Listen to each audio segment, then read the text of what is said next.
फिल्मों ने कोई ऐसा सब्जेक्ट छोड़ा नहीं है किसी भी इशू के लिए कि उनके ऊपर फिल्म नहीं बनाई गई है।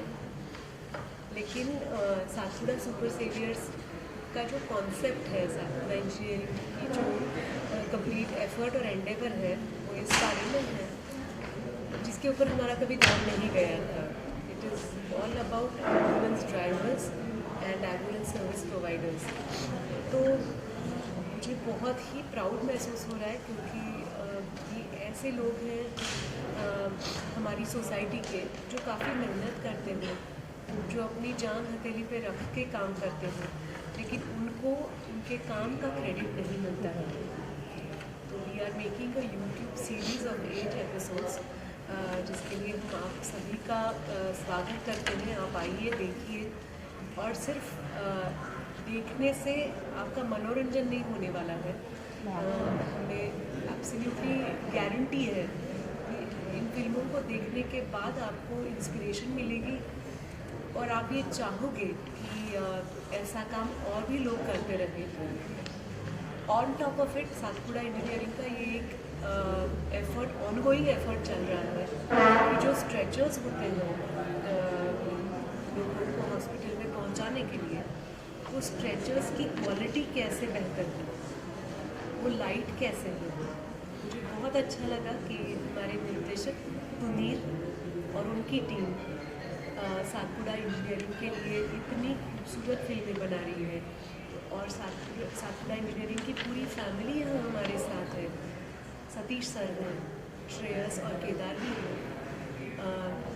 ये ऐसी फैमिली है जिनके बारे में हम आशा और अपेक्षा रख सकते हैं कि ये आने वाले फ्यूचर में बहुत अच्छा काम करते रहेंगे और हमें और प्रेरणा देंगे। मैम, क्या कुछ शॉर्ट फिल्म है, सीधी बात है, डॉक्यूमेंट्री फिल्म है, फीचर फिल्म क्या इस टॉपिक पे, क्योंकि डायरेक्टर साहब भी है, सोच रहे हैं अगर बनाए बहुत अच्छा और एवेनेस होगी, क्या लगता है मैम? मुझे लगता है इसका जवाब वो अच्छी तरह से देंगे, लेकिन हमारे जो सुपर सेवियर्स हैं उनकी हर एक की फैमिली जो है वो किसी भी फिल्म कहानी से कम नहीं है।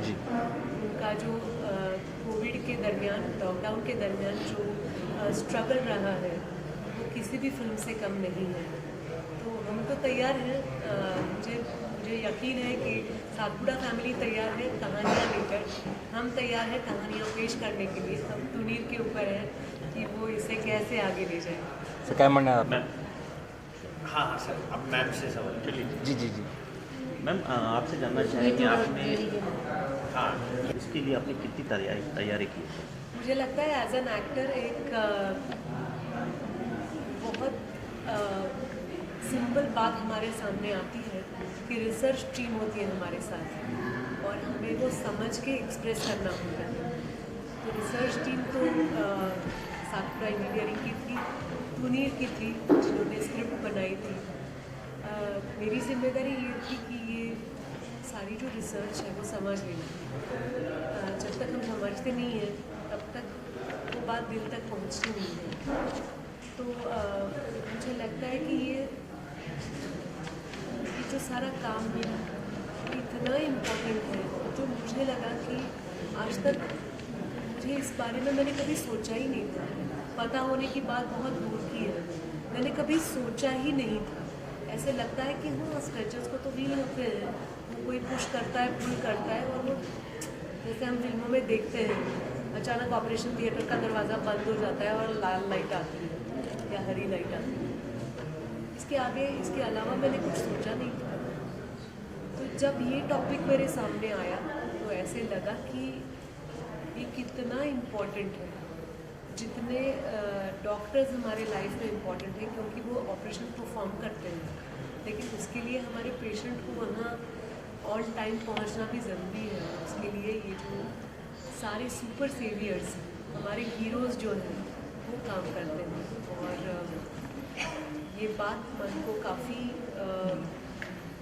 व्यथित करने वाली थी और काफ़ी कुछ सिखाने वाली थी। तो आई जस्ट फील कि सिर्फ इस फिल्म के लिए नहीं, सिर्फ आज के इवेंट के लिए नहीं, मैं सातपुड़ा टीम के साथ ज़िंदगी भर के लिए जुड़ी रहूँगी क्योंकि ये बहुत इंस्पिरेशन देने वाली बात है। और हमारे सोसाइटी के ऐसे लोग हैं जिनको हमने कभी अहमियत नहीं दी, मैम जानना चाहेंगे कि सोनाली जी लाइफ में भी ऐसे हैं और हाँ वो फ्यूचर में मैं और बता कैसे? सकता हूँ कि हाँ वो है जी। वो सच में है। मतलब आप लिटरली मैं बोल रहा हूँ ना, मैं प्रकाश आमटे की फिल्म बार बार क्यों बोल रहा हूँ, that was the perfect casting I think so. मतलब शी डिड, आप कॉपी पेस्ट ही है, आप बोल सकते हो वो सारी चीज़ें इनमें वो नेचुरली है और इसलिए वो यहाँ पे है। ये जैसे आप में भी है, हम सब में सब में है। है। जब तक वो इंक्लिनेशन नहीं होती तो मज़ा नहीं आता जीने में ना। हम एक दूसरे का हाथ हाथ में लेके जी रहे हैं। आप यहाँ आए हो क्योंकि आपको लगता है this is something which matters to your heart. Thank you for being here everybody. Thank you so much. Thank you. Thank you ma'am. जैसे मैंने पहले भी कहा, तो ये इनिशिएटिव हम जितना से इंटरेक्ट करते थे उससे हमको ये रियलाइज़ हुआ कि ऐसे काफ़ी एक्सपीरियंसेस उनके हैं जो नॉर्मल लोगों को पता नहीं चलते, क्योंकि वो उनसे इतना इंटरेक्शन करते नहीं है। वो एम्बुलेंस सर्विस लेते हैं और उसके बाद ट्रांजैक्शन करके हम लोग उनको भूल जाते हैं। लेकिन उसके पीछे जितना भी उन्होंने हार्डवर्क किया है, जितने सेक्रीफाइसेस पर्सनल लेवल पे किए हैं, वो उनके सामने कभी आते ही नहीं है।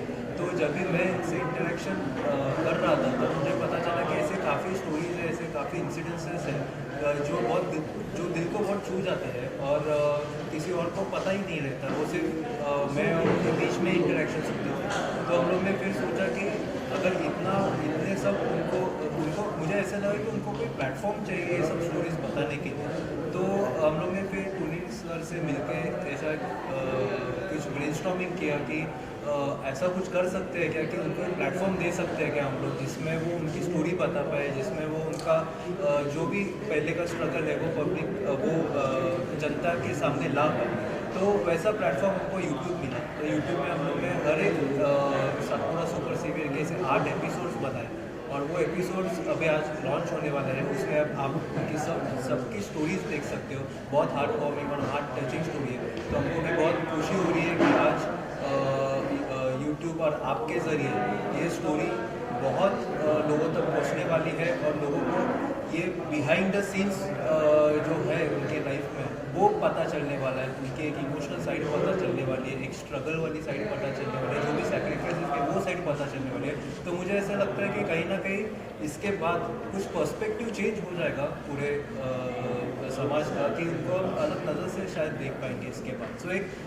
छोटा एफर्ट है इन changing perspective of everybody regarding body health. Sir आप सेवियर तो बेसिकली ऐसा है कि जो भी हम लोग भी जब इंटरेक्ट करते हैं या फिर हम लोग के दोस्तों से हम लोग बात करते हैं, तब it is always ambulance as a, मतलब जो उनके बैकग्राउंड में जो भी काम चलता है एम्बुलेंस कोऑर्डिनेट करने का, उनका ड्राइवर की मेहनत, उनके ऑपरेटर्स की मेहनत, वो सब रिकॉग्नाइज नहीं होती थी। It was just an ambulance.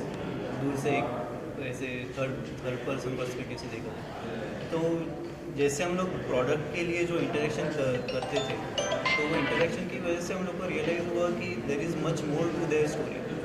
And उनके एक स्टोरीज सुन के वी रियलाइज़ कि they are much more than just ambulance drivers and operators. They are saving the lives जो उनके पेशेंट्स वो ट्रांसपोर्ट कर रहे हैं। तो वो इंस्टिंक्टिवली वो नाम आया सुपर सेवियर्स करके ऐसे। तो इसीलिए फिर हम लोग ने उनको सातपुड़ा सुपर सेवियर्स का टाइटल देने का सोचा। सर आप दोनों से जानना चाहेंगे कि आपने जब ये स्टार्ट किया था और आज कहाँ तक ये पहुँच पाया है? तो अभी जैसे मैंने कहा कि ये अभी 8 एपिसोड्स हमने शूट किए हैं, तो ये हम हमारी लेवल पे भी करने का कोशिश कर रहे हैं। लेकिन आज के बाद जब ये सब लोगों तक ये बात फैलेगी कि ऐसा एक इनिशिएटिव लॉन्च हुआ है, तो मुझे ऐसा लगता है काफ़ी लोग इससे जुड़ने का प्रयास करेंगे।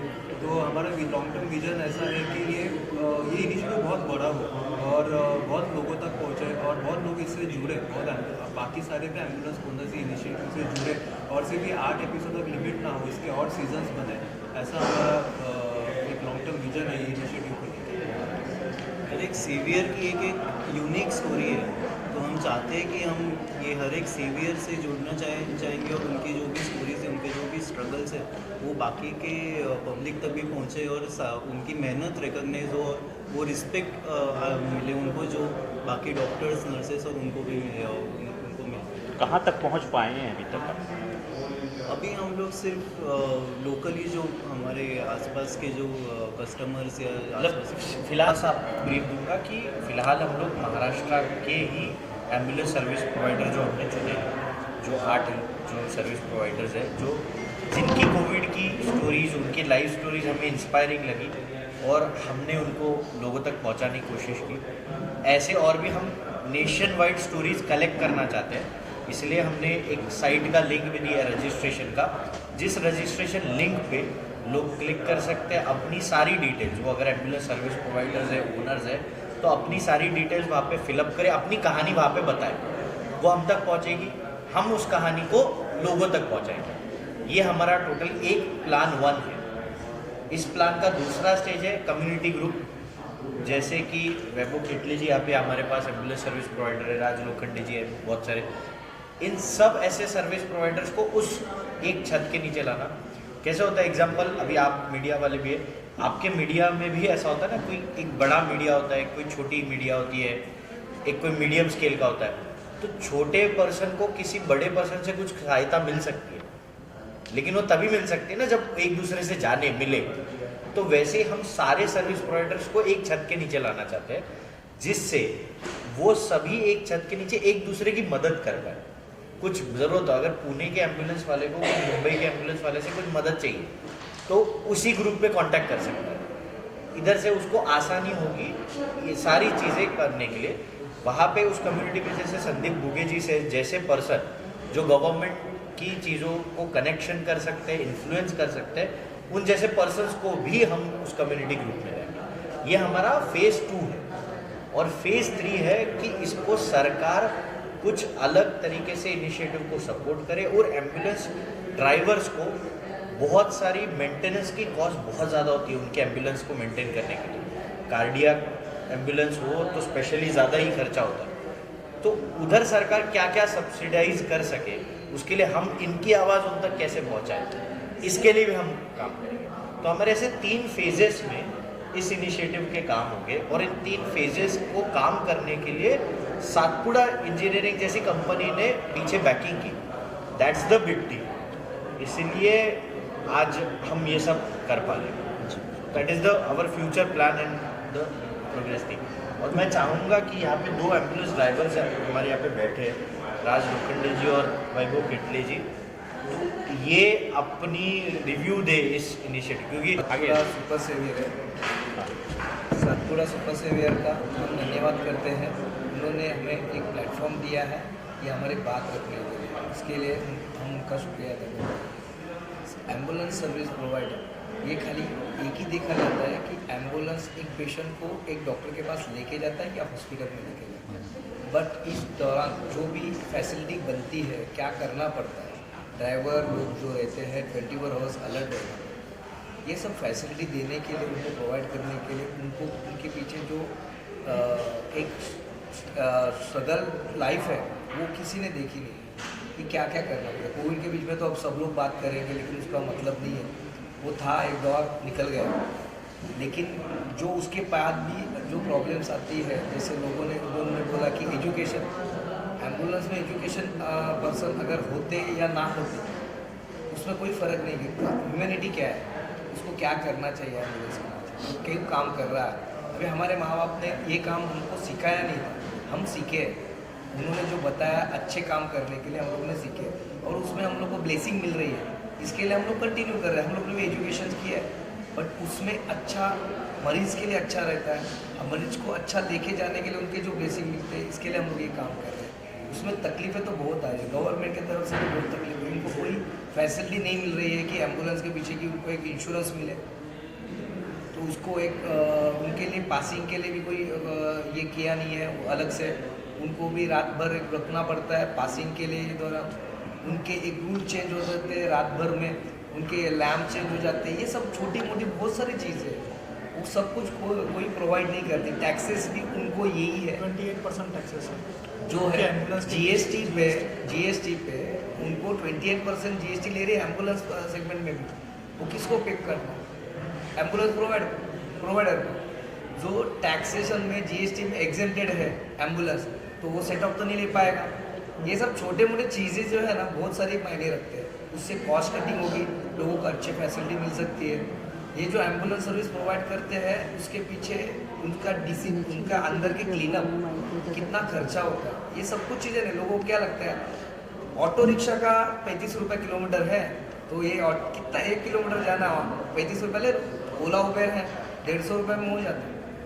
तो ओला उबेर वाला पेशेंट नहीं उठा पाएगा, उसमें केयर नहीं होता है, उसमें इक्विपमेंट नहीं होते। इक्विपमेंट्स क्या डालने चाहिए एम्बुलेंस में, ये सब कुछ पैरामीटर्स होता है। आज के डेट में हर एक एम्बुलेंस वाला उसको फॉलो कर रहा है। इसीलिए मैं इनिशिएटिव इन लोग ने जो लिया है, प्लेटफॉर्म दिया है, मैं सभी एम्बुलेंस सर्विस वालों को ये दरख्वास्त करूँगा कि आप एक प्लेटफॉर्म पे आइए, आपके अच्छे और बुरे सब जो भी कहानियाँ हैं वो आप आगे ला के उस पर अपन एक दौरान से एक इलाज करें और लोगों की भी सेवा करें। जी सर, आप क्या कहना चाहेंगे इस इनिशिएटिव के बारे में? क्या है कि अभी वो सर ने जैसे बोला कि एम्बुलेंस जो ड्राइवर्स है, डॉक्टर्स है, जो कि 24 आवर्स काम करते हैं। अभी देखा जाए तो ऑटो रिक्शा या फिर ओला उबेर जो भी उनका एक टाइम पीरियड रहता है कि 8 घंटा 10 घंटा काम करें फिर वो अपने घर पे चले जाते हैं। एम्बुलेंस में वैसा नहीं, जो कि है वो उनको रूम में ही एक ही रूम में रहना पड़ता है, जो कि उनका घर पे छोड़ के आना पड़ता है। वो लोग 24 आवर्स काम करते हैं और उसमें क्या होता है कि देखा जाए कि कंटिन्यू सर अब सो फिर एक्चुअली उसमें तकलीफ ऐसा होता है कि 24 आवर्स काम करने के बाद में भी कुछ गवर्नमेंट से भी कुछ उसमें कुछ हम लोग को कुछ बेनिफिट्स नहीं है, कुछ नहीं है, टैक्सेस भी ज़्यादा है। तो उसमें भी गवर्नमेंट ने थोड़ा सा ये करना चाहिए कि टैक्सेस एम्बुलेंस के ऊपर कम करना चाहिए। और बस ये मतलब ये थैंक यू। में एक इम्पॉर्टेंट चीज़ ये भी है कि लोगों को रेगुलेशंस और टेक्निकलिटी अबाउट एम्बुलेंसेस नहीं पता है। सो आई वुड लाइक टू मतलब आस्क श्रेयस सर की इस चीज़ पे थोड़ा हाईलाइट डालें कि टेक्निकलिटी आप सबको नहीं पता है, मुझे भी पहले नहीं पता थी कि एम्बुलेंस के बहुत सारे सेफ्टी नॉर्म्स और स्टैंडर्ड्स होते हैं और गवर्नमेंट ने अभी जो नए नॉर्म्स इंट्रोड्यूस किए उसके बारे में और क्यों है और क्या ज़रूरी है। जैसे कि जी ने कहा कि काफ़ी साल पहले कुछ ये जो इंडस्ट्री एम्बुलेंस इंडस्ट्री इसमें कुछ रेगुलेशंस नहीं था। तो क्या होता था कि जो भी इक्विपमेंट है, जो भी पेशेंट है और ऑपरेटर्स वगैरह है, जब कोई एम्बुलेंस रोड एक्सीडेंट्स वगैरह होते थे तो काफ़ी सीवियर इंजरीज होती थी या फिर डेथ भी होती थी। तो ये काफ़ी जैसे देश बढ़ने लगा, इंफ्रास्ट्रक्चर बढ़ने लगा, ये काफ़ी एम्बुलेंस रिलेटेड डेथ्स इंजरीज भी बढ़ने लगे। तो ये देख के गवर्नमेंट ने एक AIS 125 नाम के नॉर्म्स निकाले जो 2018 से इम्प्लीमेंट हुआ है। तो ये AIS 125 नॉर्म्स में उन्होंने ऐसे काफ़ी अलग अलग चीज़ें स्पेसिफाई है। उसमें इतने डिटेल तक गवर्नमेंट गया है कि एम्बुलेंस में कितनी रोशनी होनी चाहिए, क्या क्या इक्विपमेंट्स होने चाहिए, कैसे होने चाहिए। और ये कभी आए नॉर्म AIS 125 2018 में 2018। तो इसमें वो नॉर्म्स के हिसाब से नॉर्म्स में ऐसे भी लिखा है कि जो भी इक्विपमेंट है, स्ट्रेचर है या मेडिकल डिवाइसेस है, वो 10G इम्पैक्ट टेस्ट रेजिस्ट होने चाहिए। ये नॉर्म्स पहले नहीं थे। तो इससे क्या होता है, जब एम्बुलेंस का कुछ एक्सीडेंट में इन्वॉल्व वगैरह रहती है तो अंदर के इक्विपमेंट्स है, जो पेशेंट स्ट्रेचर में लेटा हुआ है, तो ये नॉर्म्स इंश्योर करते हैं कि वो सारे इक्विपमेंट्स 10G का फोर्स झेल पाए और पेशेंट की सेफ्टी, ऑपरेटर की सेफ्टी है उसमें इंश्योर करें।